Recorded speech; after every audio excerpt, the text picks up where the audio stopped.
कहती है प्रिया बेटा देख बार कौन है। तेरी मम्मा आई है, मम्मा तेरे पापा भी आए हैं। प्रिया देखती है दरवाजे की तरफ तो हस्बैंड हंसता है।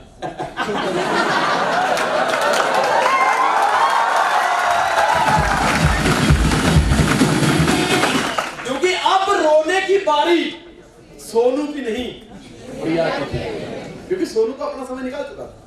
अब रोने की बारी प्रिया की थी। तो प्रिया देखती है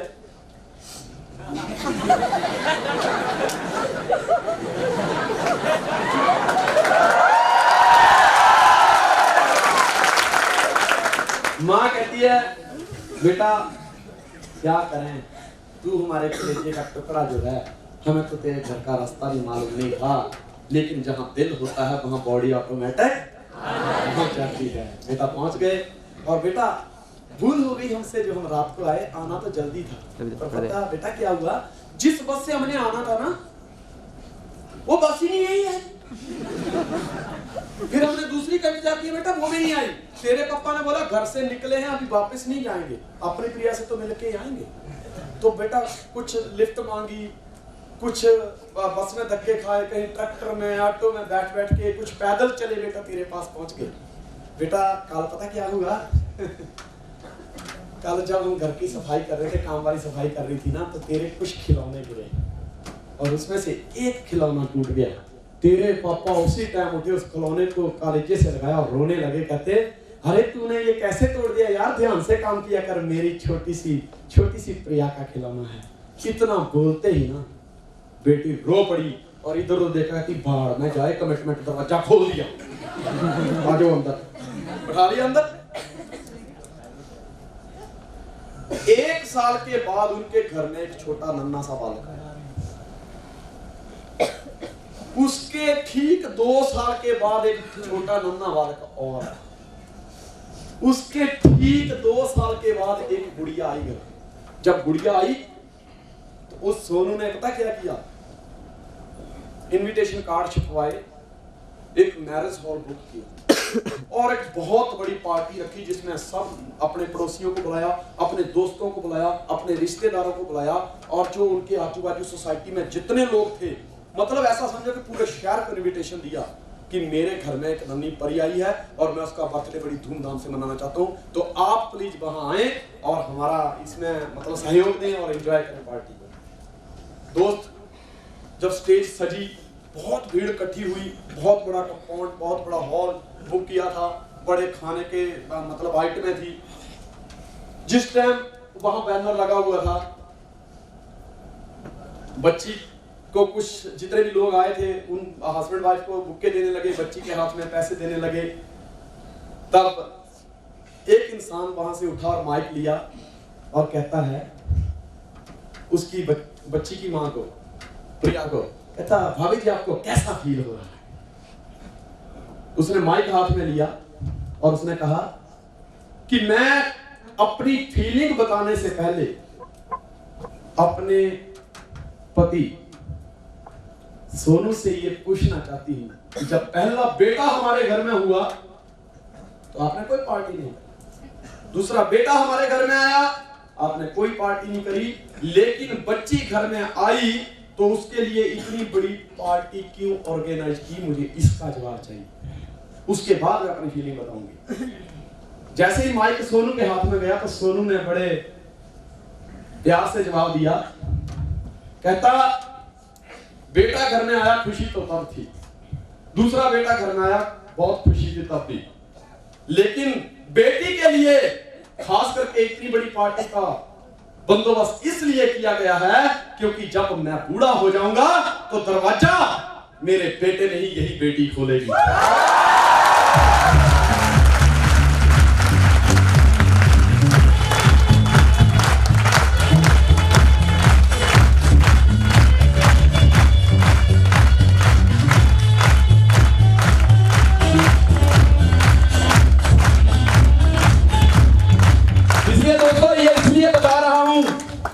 हमारे हिंदुस्तान की बेटियां आने वाले समय में नेटवर्क इंडस्ट्री में बहुत बड़ा रिकॉर्ड तोड़ने वाली है, और इतना बड़ा रिकॉर्ड जैसा आज पूरे वर्ल्ड में नहीं हुआ। हिंदुस्तान की नारी पहले भी आगे ये जो नेटवर्क इंडस्ट्री है इसमें भी सब पे भारी रहने वाली है। इसलिए मैं रात में इतना ही कहता हूं कि कोमल है कमजोर नहीं तू, शक्ति का नाम ही नारी है, सबको जीवन देने वाली मौत भी तुझसे हारी है और वो मेरे हिंदुस्तान की नारी है।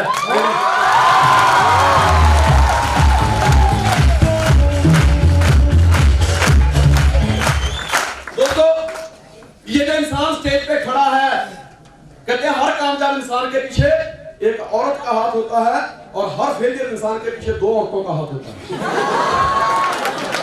ये जो इंसान स्टेज पे खड़ा है, सबसे पहले अगर किसी ने मोटिवेट किया, प्लान दिखाया, तो वो एक नारी ने दिखाया था, वो एक कोई और नहीं, मेरी धर्मपत्नी मिसेज अंजू धीमान।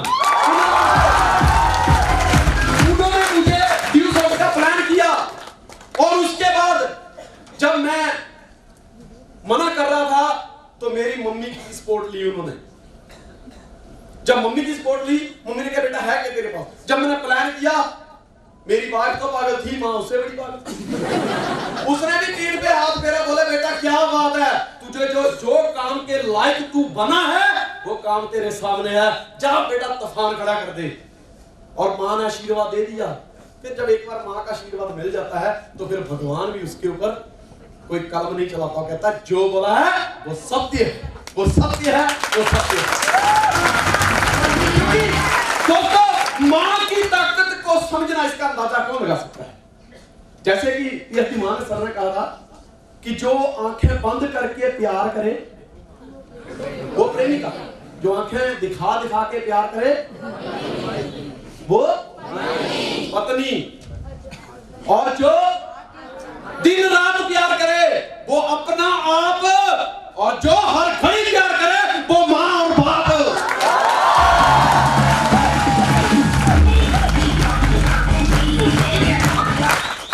एक लाइन ऐड करी है मैंने इसमें कि जो दिन रात प्यार करे वो अपना आप, जो हर घड़ी प्यार करे वो मां और बाप। एक बार की बात है दोस्तों, समझने वाली बात है, ये बातें उसी को ही बदलती है जिनके पास दिल होता है।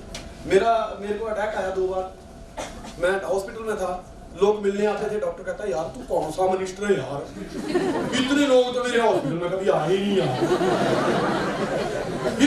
करता क्या है यार, चुप, पूछने का नहीं, मैं क्या करता हूँ, इसकी फीस 10,000 रुपया है, जो मैं दूंगा उसमें से 10,000 कम हो जाएंगे, सोच लेना, इतना पूछना भी मत, मैं करता क्या हूँ।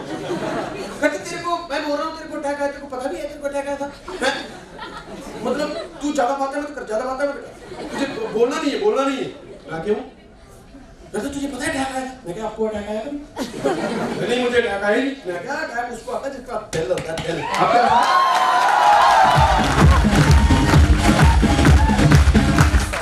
मां क्या चीज होती है दोस्त? एक बार ना रात को घर में जमदूत आए,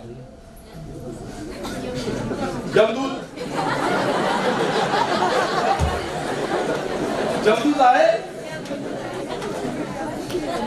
और एकदम घर में जो लड़का था जवान, उसकी आंख खुल गई, उसकी आंख खुली तो जमदूत वहां पे घूम रहा था, तो उसने बोला क्या कर रही है इधर? बोले तेरी माँ को उठाने आए। लड़का कहता है यार मेरी बात सुन, इसने मुझे जन्म दिया यार, मैं जवान होके उसके सपने तो पूरे नहीं कर पाया, अभी स्ट्रगल चल रहा है, स्ट्रगल, पर कम से कम यार उसको जिंदगी बख्श दूं, ये मेरे लिए बहुत बड़ा है, तो एक काम कर मुझे लेके चल। तो यमदूत पता क्या कहता है, वो यार आया तो मैं तुझे ही लेना था, लेकिन ये डील जब तू उठा उससे पहले तेरी मां उठ गई। जब उसने पूछा तू यहाँ क्या कर रहा है, मैंने कहा मैं तेरे बेटे को लेने आया, तो उसने कहा नहीं मेरे को ले ले, मैंने जिंदगी जी ली है, बेटे की जिंदगी बाकी है। तो बोला ये डील मां तेरी पहले फाइनल कर चुकी है, और जहां मां फाइनल कर देती है वहां हम भी कुछ नहीं कर सकते।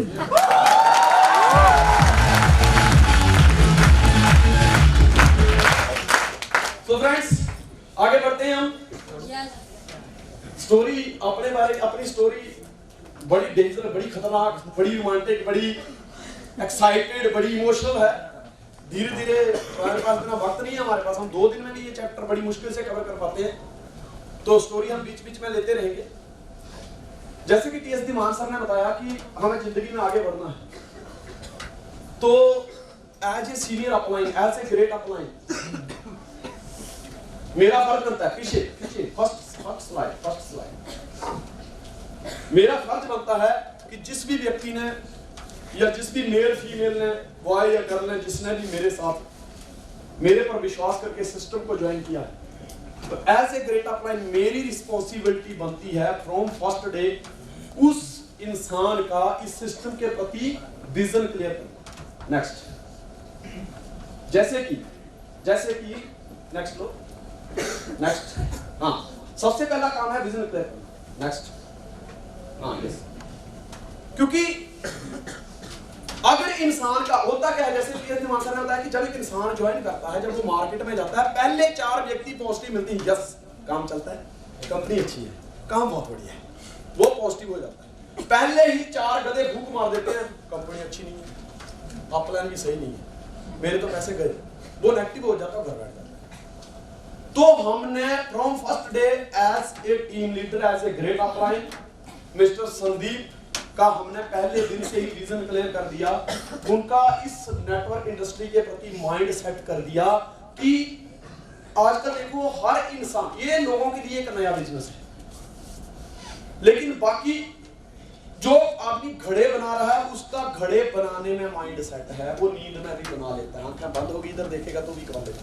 जो कुक है वो खाना बनाने में उसका माइंड सेट है, इधर फोन पे बात हो रही है और इधर सब्जी बन रही है और इधर तड़का लग रहा है तो हाथ से, उसका माइंड सेट है, उसको पता है मैं इतनी बार हलाऊंगा सब्जी बन जाएगी, मैं इतनी आंच पे चाय बनाऊंगी चाय उबलेगी नहीं, इतनी आंच पे दूध उबालूंगी नहीं उबलेगी। यस, क्योंकि माइंड सेट है, हाथ सेट है उसका, बॉडी सेट है उसके लिए। एक इंसान इलेक्ट्रिशियन है तो उसका भी माइंड सेट है, उसको पता है कि मैं चप्पल पहन के चढ़ूंगा तो यहाँ पे नहीं तो करंट लगेगा, और वो तार को हाथ डाला होता है और इधर देख रहा होता है, क्योंकि उसको पता, उसका माइंड सेट है, क्योंकि दूसरी जो तार है अर्थिंग वाली वो मेरे या दूसरी ओरिजिनल करंट वाली वो साइड में, मुझे कुछ नहीं होगा, मतलब उसका माइंड सेट है।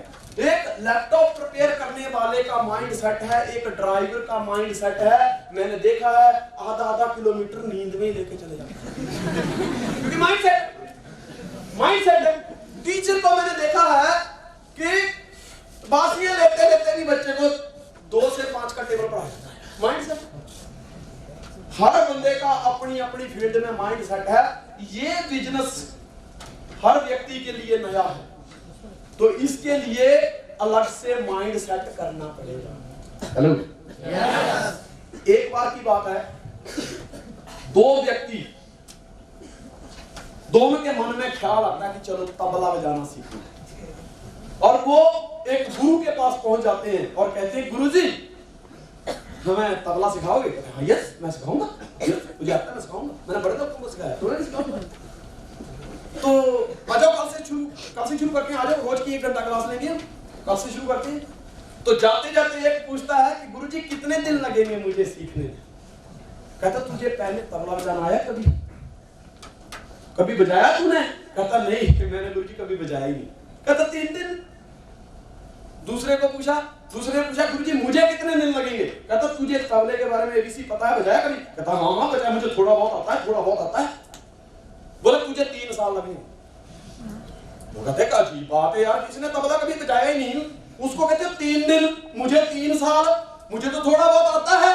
कहता ये जो थोड़ा बहुत आता है ना उसको निकालने में ही 3 साल लग जाएंगे।